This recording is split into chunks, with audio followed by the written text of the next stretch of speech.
Mga kasayan, dahil bagyo ngayon, ingat muna kayong lahat kahit saan kayo naroon mga kasayan ha. God bless sa inyong lahat. Dahil bagyo ngayon, umaga pa lang wala na tayong kuryente, tuturo ko sa inyo yung dalawang paraan kung paano gawing generator ang ating motor. Ito muna yung unang paraan natin na daanin natin. Gagawin nating part 1, part 2 para mas mas madaling maunawaan. Ito siya kasayan. Ito yung gagamitin natin sa part 1.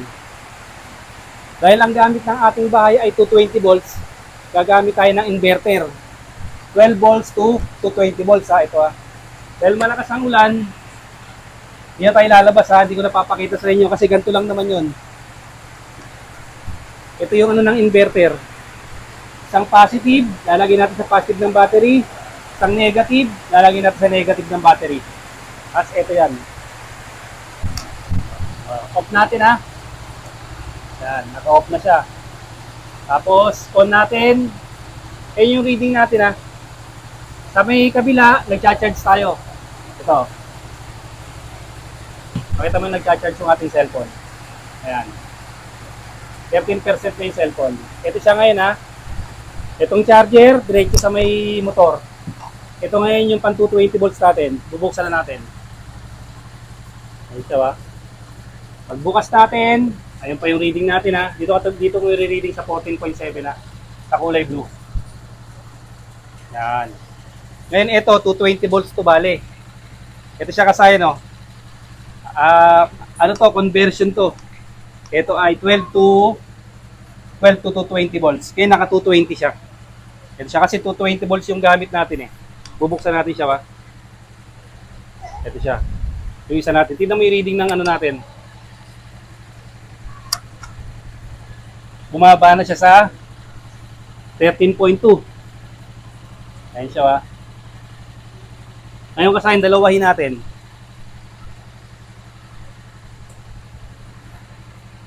Number 2 lang. Para hindi masyadong ano. Ayan siya ba?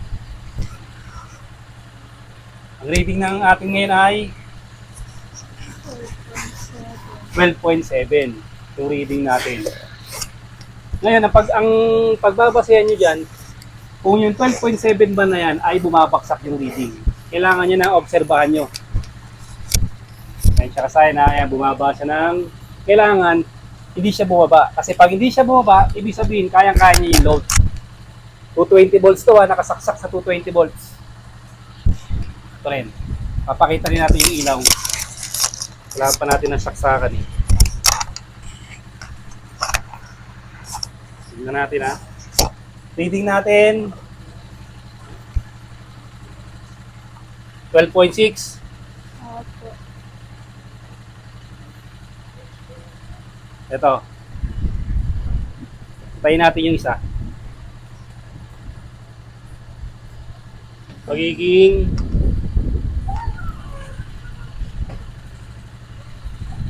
12.8. Sasaksak tayo ng ilaw. Saka yung ilaw natin ha. May nakalagay naman yata rito eh.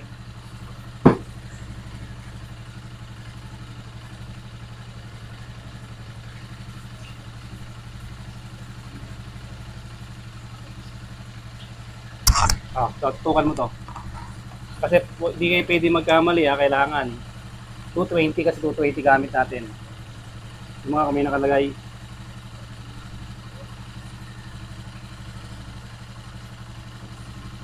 Wala po. Wala nakalagay na volts. Wala. Ito. Kasaksak natin. Tapos pilutin natin. Yan siya, 220 volts to ha.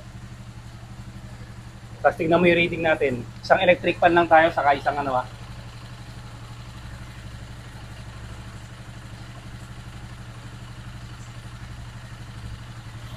Kasi siyempre, automatic meron na tayong ano sa bahay eh. Mga gamit na 220 volts. Kasi yung isa naman, sa 12 volts naman. Yan siya, 12.9 ha. Maghanap muna kami kasaya ng extension para magawa natin tatlo yung isasaksak natin. Ito na kasaya extension natin ha. Ito. Ayun nga sign, ito yung ilaw pa lang nakasindi. Ang reading natin, ayun, yung reading natin. Pwede mo lang kunin dun sa may taas, sa may kulay pula. Kasi wala nang naka-charge. Yan na, 15 volts. 15.1. Okay, magbubukas na tayo ngayon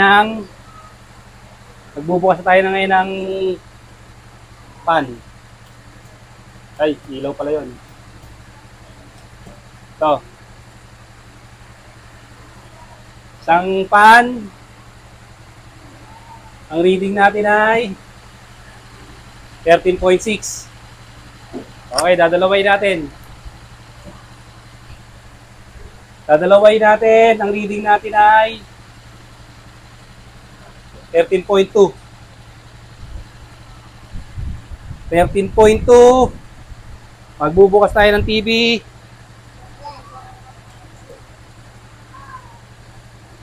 Yung mga LED kasayang kasi mahina lang saan yan. Mahina lang konsumo yan. Ano rin yan?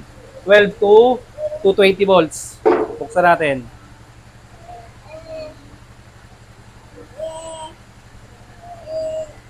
Ayan siya kasaya na. Ang reading natin, 12.9. 9. Magcha-charge tayo ng dalawang cellphone. Ito. Yan, charging. Isa hindi yata nag-charge ha. Okay, charging din oh. Itong mo sa dalawang charge ha. Kung makita nila na parehas nagcha-charge. O yan.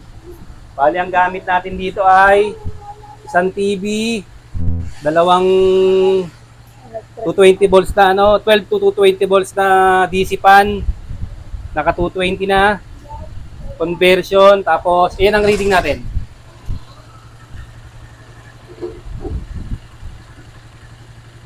Eh, saka tingnan mo kung bumababa yung reading ha. Tutukan mo yung natin, yung voltahe natin.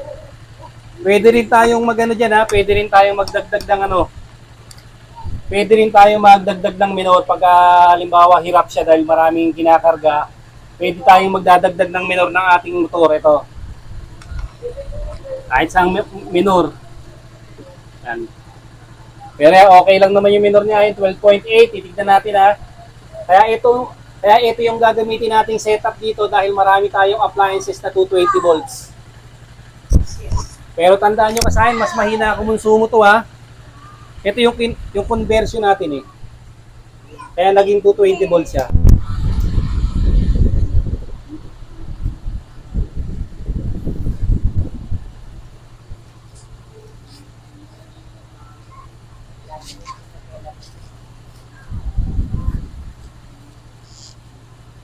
Kaya nilagyan natin ito, mahina yung maano siya sa baksakan eh. Mabilis siyang masira pag nababaksak, kaya nilagyan ng proteksyon. Ito yun oh. Ginagamit natin na para maging siya 220 volts.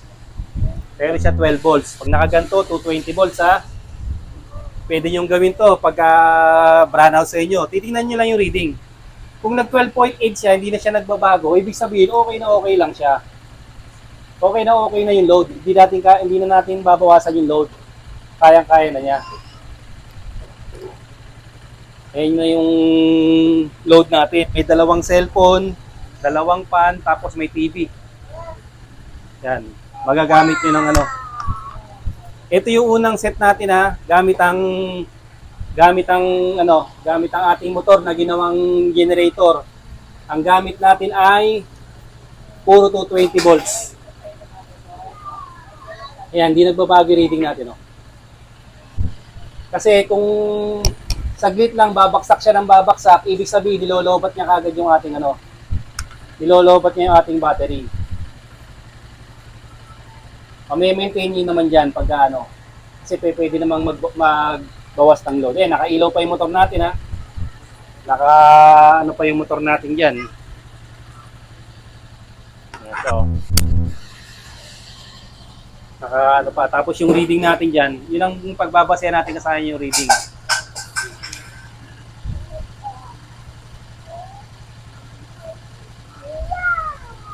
Tapos kung mapapasin nyo kasi yung hangin, malakas yung hangin natin ha. Okay na okay yung hangin natin.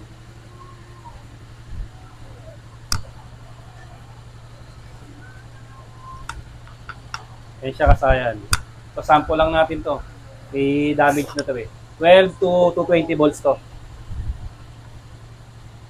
Yan. Pagka ganyan di bumabagsak ang reading, okay na okay siya ha.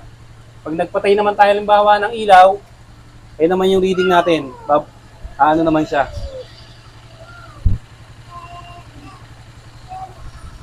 Ay, 12.7. O ba? 12.8. 12.8. Nagpatay tayo. Buhay na uli natin. 12.7. Nabawasan tayo ng isa.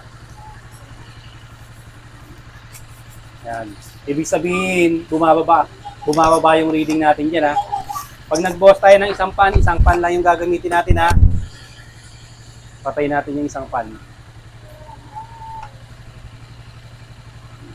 Tapos, try mong revolution yung motor natin.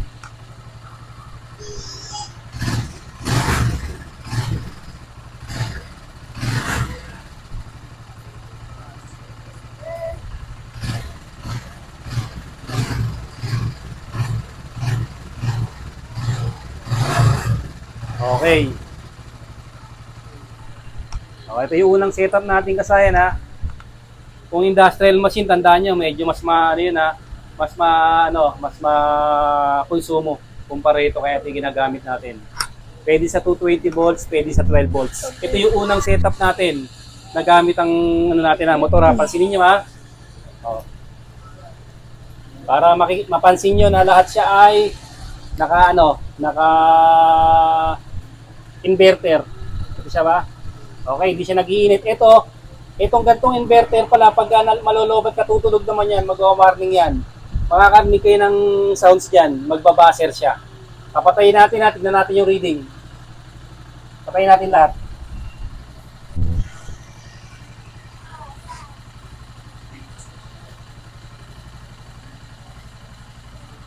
Tapos mapapansin nyo ay mababa yung reading natin.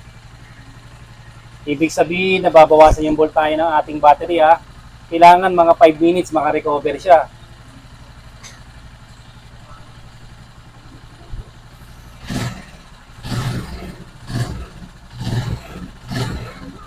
Yan, naka-off yung mga ilaw natin ha. Kasi pagka gano'n na nababawasan siya ng gusto, hindi kagad siya nakaka-recover, ang ibig sabihin yan, kumakain na siya sa battery. Kulang yung charging sa load niya, kulang yung charging sa load, kaya humihigop siya ng supply sa battery. Hindi natin namamalayan, pabawas siya ng pabawas. Buti sana kung mga isang oras lang yung yung brand out, walang magiging problema. So paano naman kung gagawin nito kanina pang umaga? At siyempre, pag gabi lang naman natin siya gagamitin.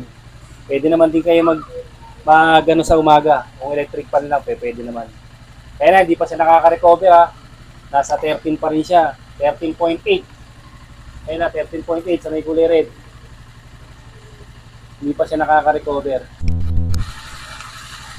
Matagal maka-recover ha. Humigop siya ng nahihigop niya yung stock ng yung laman ng ating battery. Kapag binuway natin lahat, mapapansin nyo, sisindi lahat ha.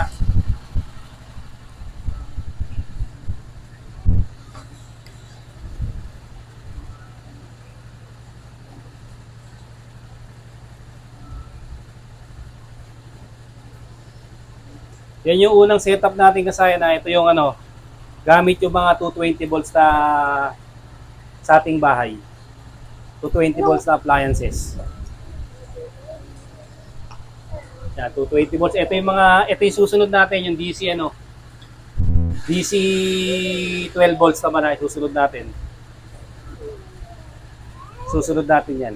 O yun na yung reading natin kasayan. Bali, maintain nyo lang sa maintain nyo lang yan na huwag bumaksak. Huwag siyang, pag bumaba siya ng ng 12, kailangan nyo magbawas ng load para makarecover yung battery. Kasi ito, medyo na to ha. Medyo mabigat-bigat na load na yan. Isusunod natin kasayan dyan yung mas maganda, mas mahina ang konsumo. Ito, nasa 220 volts muna tayo kasayan ha. Tapos, ang reading natin ay yung pa rin, 12.7. Gumagawa man siya pero pa isa-isa lang. Gamit ang inverter at ginawa natin generator ang ating motor. Susunod natin kasayan ay DC 12 volts ha. Hanggang dito na lang mga kasayan. Salamat sa panonood.